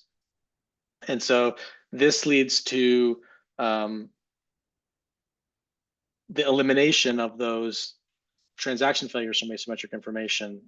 And so when, there's this phrase that Jacob brought to my attention from the real estate world, which is to say that brokers work for the transaction. And that's exactly right. They, especially once the pairing has been made, by eliminating the asymmetric information, they ensure in our model that transactions happen with probability 1, right? As a sort of first order approximation in the model to them, increasing the rate of successful transactions. Whereas when brokers are absent, transactions can fail even after we've had a successful meeting, right? It didn't fail because nobody showed up. It failed because 7 people showed up. I chose one of them to bargain with, and then we spent 4 months, and in the end they walked away, and I have to go back and start over again now, right? And that doesn't have we're envisioning a role for brokers where brokers greatly reduce the instance of that happening. That's right. I think that my question was kind of related to what Alina was asking. But the assumption in the end is that there's this earn, and so everybody's kind of randomly kind of happens to be bidding for a particular asset, right? And depending on the evaluations, the transactions will occur. So that assumption still remains, even with a broker. I see. You're saying could brokers? So what is the strategic foundation of earn ball matching, right? It's because it's basically just saying lack of coordination among buyers, right? So we all look at these things; they're all equally attractive to us, right? So if there is an equilibrium in some sense in which, let's imagine there's 5 buyers and 5 houses, right? Where buyer A goes to house 1, buyer B goes to house 2, right? And we all and there's no duplication and there's no competition, right? Now, I think the theory of earn ball that derives earn ball matching says, well, how do they possibly achieve this coordination, right? That's unrealistic. What we should look at is uncoordinated, right? And so they model it by saying essentially is that anything that's equally good to you has to get sort of you're equally likely to go to, right? That's how they handle sort of symmetric, uncoordinated matching. And you're right, you could imagine, especially a network of brokers, if they are tightly knit, could upset that assumption, right? That is, they could lead to coordination in the assignment process, right? I steer you here, and this other broker steers their client there, not because they're better matches, but only so that we can essentially suppress both competition and duplicate. That's an interesting thought. That's orthogonal to the role that we have brokers doing. I don't know. Probably other people in this community would know better whether people have thought about that as a role for brokers before, which is to basically re-coordinate, right? Undo what people thought of was the foundation of earn ball matching by saying, no, let's figure out how to coordinate so that we end up with 1 buyer at every house, not 3, 1, 0, 0, 1, right? I don't have anything. I don't have any knowledge about that, but certainly, one could look for a theory of that. Thank you. So we are officially out of time. But if Brandon has time and if there is more question from the audience, guess we can take more questions. Is there any more question?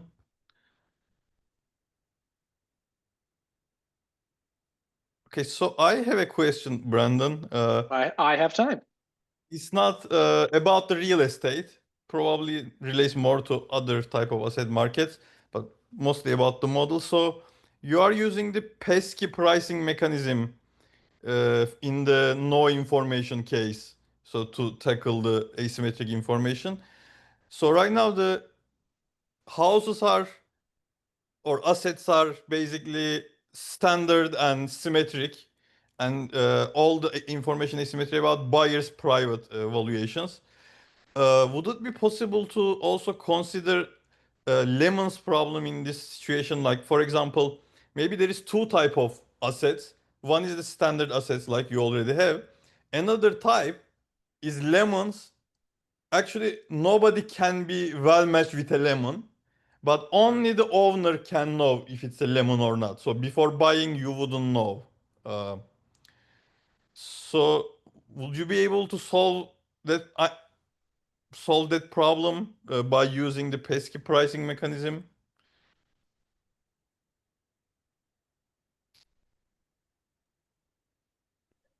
I guess we need to say exactly what we mean by the pesky pricing mechanism. So let me try my best.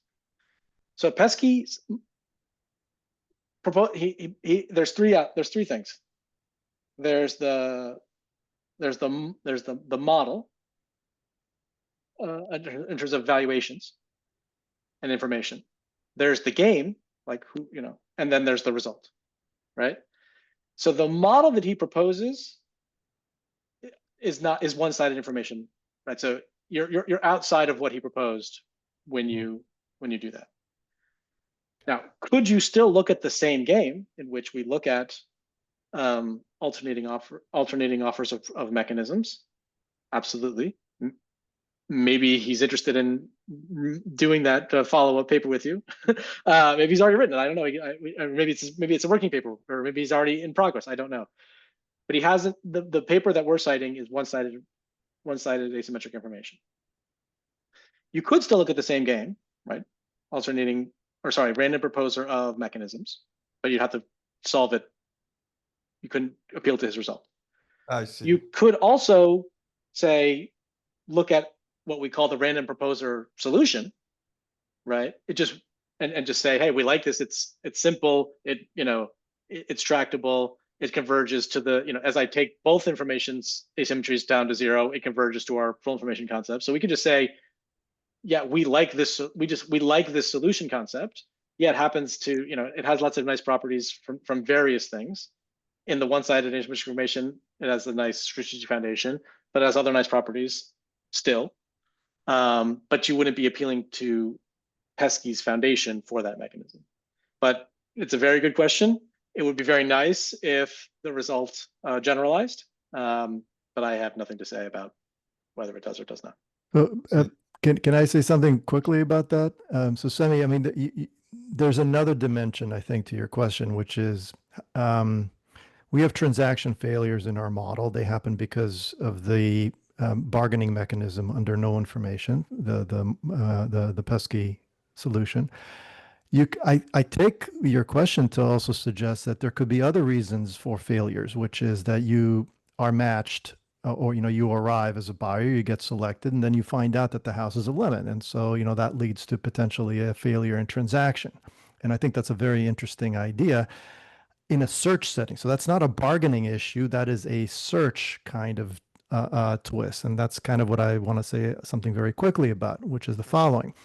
If you have transaction failures because of bargaining, and you also have transaction failures because of lemons that you only discover once you're actually in the bargaining stage, no one on the outside actually can tell whether a failed transaction, whether something did not transact because of bargaining failure versus the lemon. So that's going to introduce a dimension of time on market versus slowdown in demand, right? Because the longer something stays on the market, the more likely it might be that there's just have been all these failed transactions essentially. And And that could be very interesting and maybe even realistic, but it certainly is outside the scope of what we're doing. Yeah, thanks for that additional information. I actually said maybe my example doesn't apply to real estate markets because after the house becomes contingent, probably the buyer is gonna find the lemons problem during the inspection. So that's actually relates more to the transaction failure part of the modeling, as you suggest. Yeah, I agree. Alina, you have a question? Yeah, thank you. So I'm still trying to process this graph, and I'm trying to think about the intermediation option here. So is it possible that intermediation option is basically like a two-stage auction, where in the first, so I think you know, during presentation you were talking a little bit about it. So where, you know, buyers first pay something to be eligible for selection in the second stage. And I think if there's like a formal way to prove that it's kind of the same type of mechanism, I think this graph makes sense to me because if so in the auction here is good because it seems like there's almost no chance of failure because the reserve price is the option value to sell. So seller is kind of happy either way. But then there's still an ability to extract more value from the buyer because buyer has this heterogeneous value X, right? So buyer in the auction always gets the information rent. And so the only way to get more value from the buyer is for the seller to somehow extract this information. And it seems like that's what intermediation is for, right? The certification thing. And so I'm wondering if, you know, if you represent it with an auction that's, you know, two-stage that is like further extracting this value, I think I understand why intermediation is better here. So like if the values are very heterogeneous, then for the seller, it's optimal to try to use some sort of probably a little bit costly mechanism, in your case, certification, but kind of if we structure this as an auction, a two-stage auction, to get that information rent to increase the revenue. Does that make sense? What is describe what you mean by a two-stage auction? So in the first stage, we have buyers who basically pay in order to be able to participate in the second stage, right? And then in the second stage, we run some sort of auction among only the buyers who paid that price. And there could be some sort of clever structure of what the payment is and how it's tied to their value in order to optimally elicit to optimally extract the information rent from the buyers. I'm not 100% seeing the connection, but it sounds very interesting.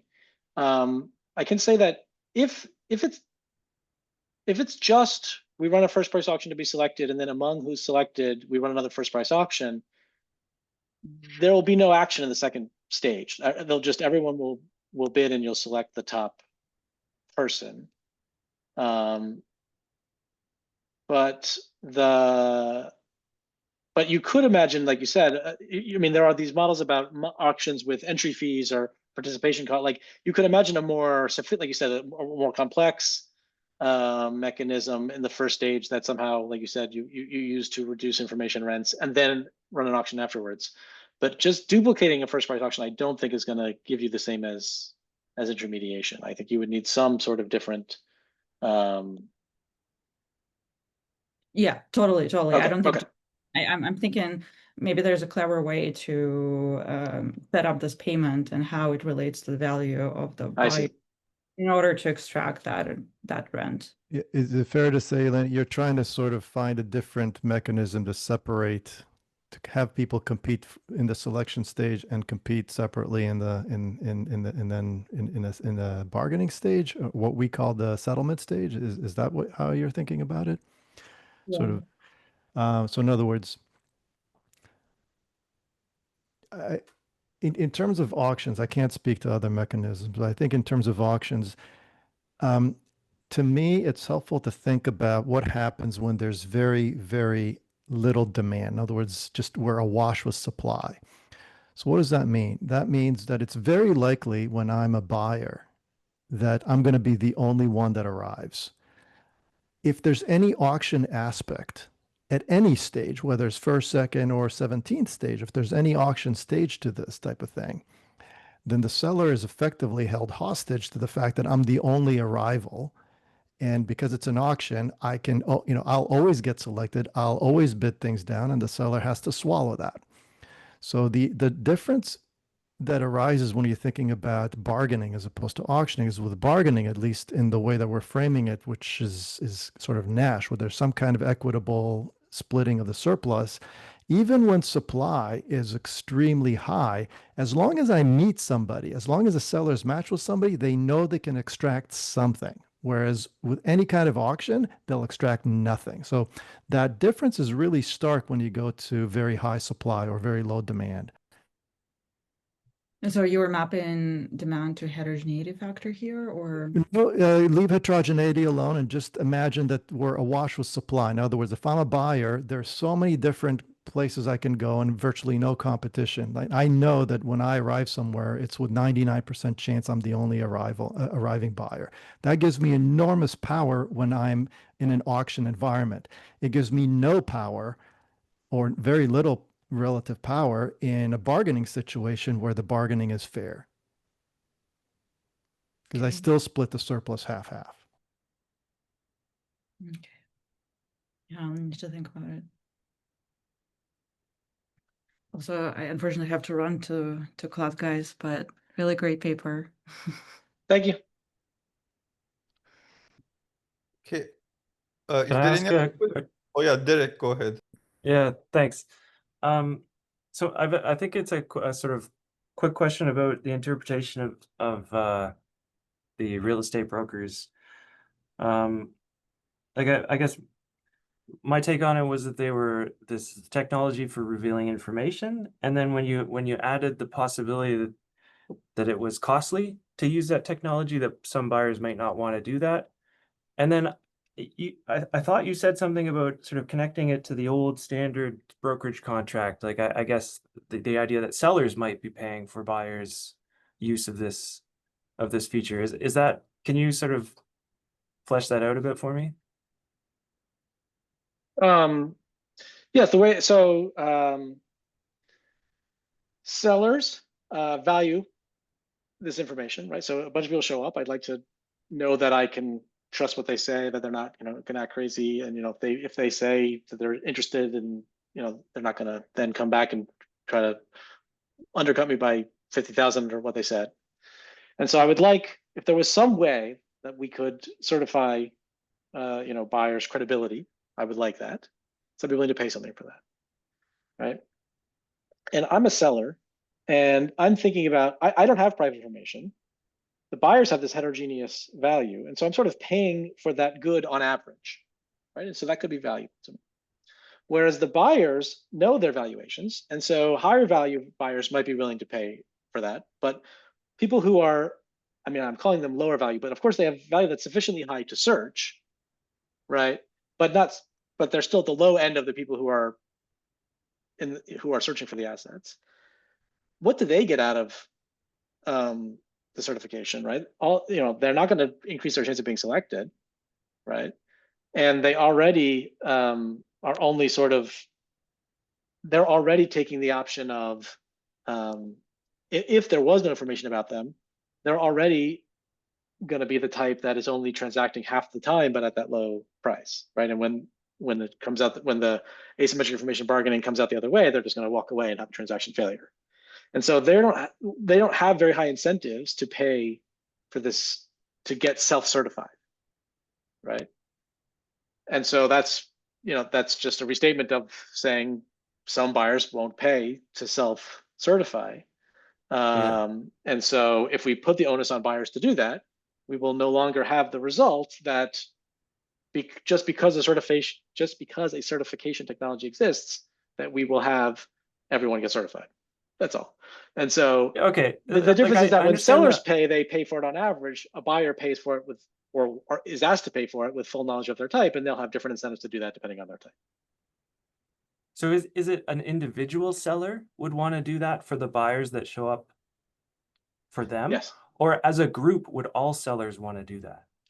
That's actually a very interesting question, right? So what the result is that an individual seller would has incentive to do it in their particular. So 7 people showed up. Would I be willing to pay something to have them tell me, to have some third party certify them each one, so that I can pick the right one and bargain to a transaction, with certainty? Yes. If we got all sellers together and said, would we like to make a law that this, or something like or an agreement, a pact, right, that this always would be the case both now and forever?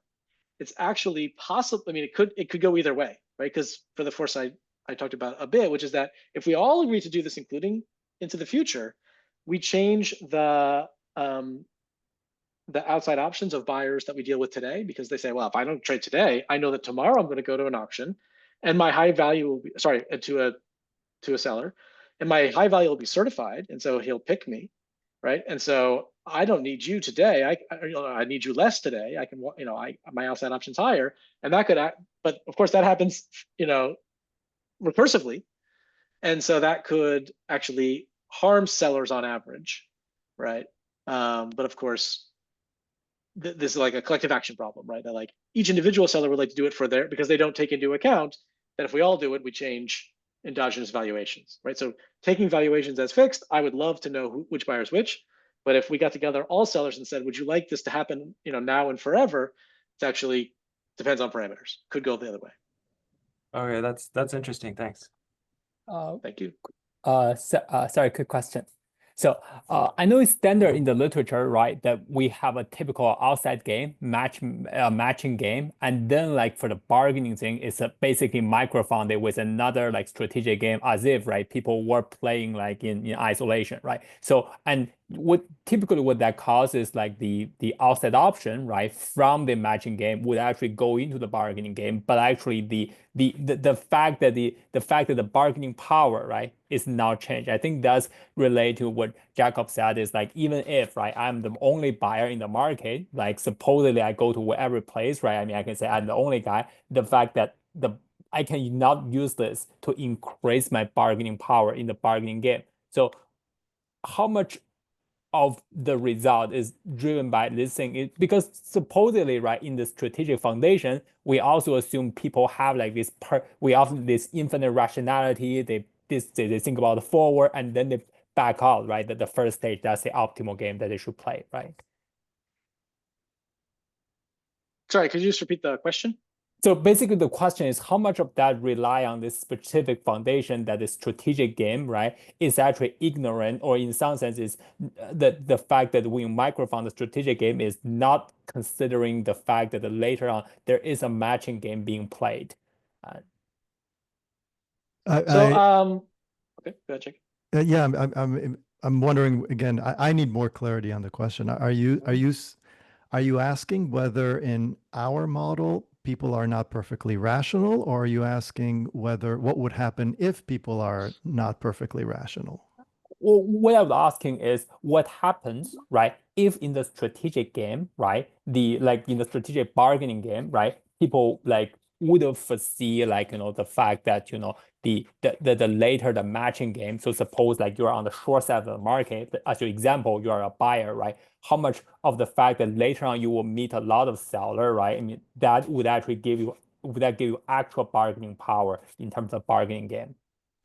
I mean, that's baked into the Bellman equations. Essentially, people are anticipating this. But that's baked in through the outside option, right? If I understand correctly, that's not baked in through the mechanism, through the alternating bargaining, through the alternating offer thing. That is what's affecting the bargaining power, right? I understand it's all baked in through the outside option, but not through the bargaining power. That's basically the question I'm asking.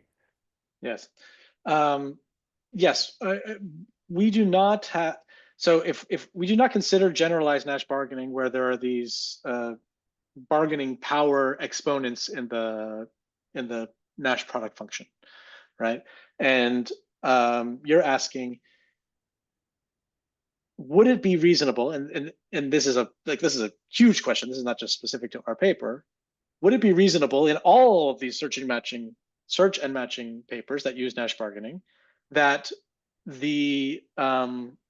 that if we take a comparative static on market tightness or longness or shortness of the relative sides, that should show up not only through the outside option, but through a change in their Nash bargaining power exponents. It certainly would affect results. I mean, how could it not, right? Now you would have to describe what you think is a reasonable and defensible mapping between the tightness or thinness into these bargaining power exponents. I mean, this is a philosophical question, but my personal view is that I think that the Nash protocol, or if you like, think about it as random proposer, it's 50-50. The game is if this is what we think as a society, how bargaining should be organized, that we've made that decision as a society, and then whatever the inputs are into the outside options, they are what they are, and those things vary. And so in that sense, I'm defending what we have done. But you could view it differently, and you could say, no, I think, when you're on the short side of the market, you both have a better outside option and you have more bargaining power, right? That you should get 60% of this, 60 or 70 or 80% of the surplus over outside options, which are themselves endogenous. I'm willing to entertain that. I don't know offhand, though, what would be the, how do I know if it should be 60 or if it should be 70 or should it be 80, right? So there would be some work to do there. But I also think if you have a theory of that, it would be way bigger than an extension of our paper, right? That would be like, a very important paper in search and matching overall, right? Which is how we should think about surplus splits given market tightness, longness, shortness, mismatch of supply and demand. Absolutely, right? My guess, though, is that if you think about, say, Rubinstein as a foundation for Nash, right? If we're just doing complete information, right? That Rubinstein's also not going to give you this feature, right? You would need something like that. I have a strategic bargaining game where the person who's on the short side of the market has a higher chance of, whether it's chance or whether it's iteration, but if I look at 10,000 periods, they got to be the proposer more often. And I don't know how you would specify that anyway. Offhand, obviously you could just make it exogenous. We just exogenously assume that, when there's twice as many of buyers as there are sellers, they get to make the offer twice as often as sellers do, right? But I don't know how you would necessarily microfound that. I mean, you could, but offhand, I don't know how to do, or how I would suggest to do that. Brandon, so this actually relates to the directed search approach. So in the directed search, basically, there is no exogenously specified surplus shares. Instead, there is price posting or some type of posting. That posting creates sub-markets, and in the sub-markets, the two sides are coming together, and the market tightness interacting with the matching function endogenously generates the surplus shares. Yes, absolutely. The question would only be, where does the power to post prices come from, right? I mean, how do Yeah, does it apply? I mean, in real estate market, there are posted prices already for each house. Kind of no, posted price means I'm interpreting posted price to mean I post a price. If someone shows up, right, and offers me less, I have to say no. That's not how real estate works. I post and ask, but if someone shows up, I can say yes. That's different than a posted price. Yeah, there is no commitment to the prices in the real estate market. Can I? Hi. Can you hear me? Yes. Yeah. I have a question. I know you answered Sonia's question regarding the deposit. Your answer is like I was like checking your paper. Your answer is like it's not fully revealing, even if you allow that, right? Correct. But I was thinking, okay, so then how did you make it certification fully revealing. That's another layer, right? Are you assuming that buyer's broker could know for sure he's the buyer's type?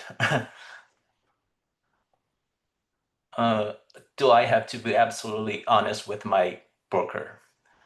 Right. So we are leaving that unmodeled. Absolutely. Right now, it's a sort of amorphous idea, which is like the broker, is the certifier of my honest intentions. Right, And so when right. I show up, I can't, bid something crazy so that, and then renege as soon as I'm selected. You can, but we don't, if you're uncomfortable with that, you could remember though that almost all of the gain comes from reducing the transaction failures as opposed to the selection. And so another way, or at least on that dimension, if you think about brokers, not so much necessarily as saying, all right, this guy's value is exactly this, right? But as saying, okay, maybe I can't help you get picked, right? I can't vouch for you well enough, right? But once you're picked, I know how to work with the seller's broker and whatever, and so that we don't get to a point where negotiations break down and you're at a standoff and you walk away from each other, and that there's some sort of, I understand you well enough, I understand how these markets work well enough that we will come to a successful transaction. Like I think I mentioned the phrase earlier, that the broker's working for the transaction so they can get their fee. You'll still get very close to, you'll get the first order impacts of everything that we just discussed, because it's much more about ensuring the transaction than it is about the selection. But you're right, there is a sort of, I'm sorry saying it, we're maybe more demanding of specificity for the auction and the deposit than we are for our model of brokers. That is true. Yeah, we're assuming some magic happens there. That the broker has some magic mechanism to be able to figure out. And maybe it happens during bargaining, as Brendan is saying, which I feel is somewhat reasonable. Yeah. My broker certainly knows more a little bit about me than the seller. That helps. I'm just a little bit worried, like, as you said, are you like being fair to both mechanism, right? So it's like there's a broker certification, there's zero cost and perfect, and there is a auction which is costly. You have to endogenize all these things.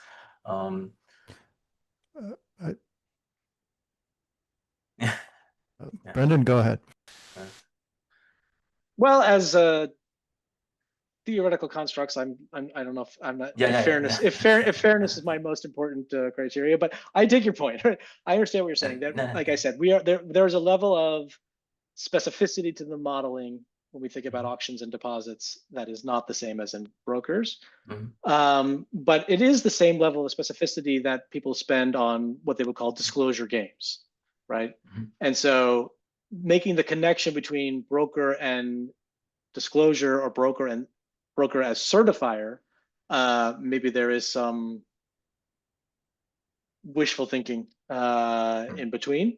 But if you want to say, look, there are we have lots of models of games with asymmetric information. One game of asymmetric information is an auction.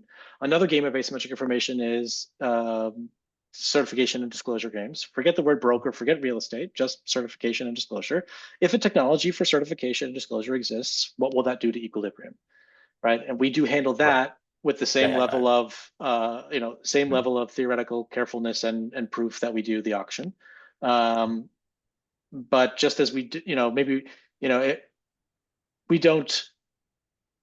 we talk about the broker as the conduit for this certification.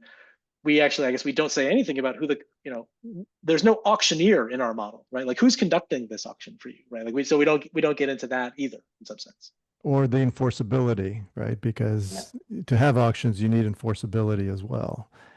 I'm sympathetic to what you're saying so much that I do think that that one would want to write a model specific to trying to better understand how the broker market would work to approximate the ideal that we have. And some of that has already been charted for us, right? There are reputational networks reputational network information, essentially games out there in corporate finance for investment banking. So, and we cite some of that work already. To your point, you would probably want to limit the broker's information to some kind of a signal, right? It's ridiculous to assume that it's that they know the type perfectly. But again, we idealize things. And Yeah. I understand. Yeah, thanks. Yeah, thank you.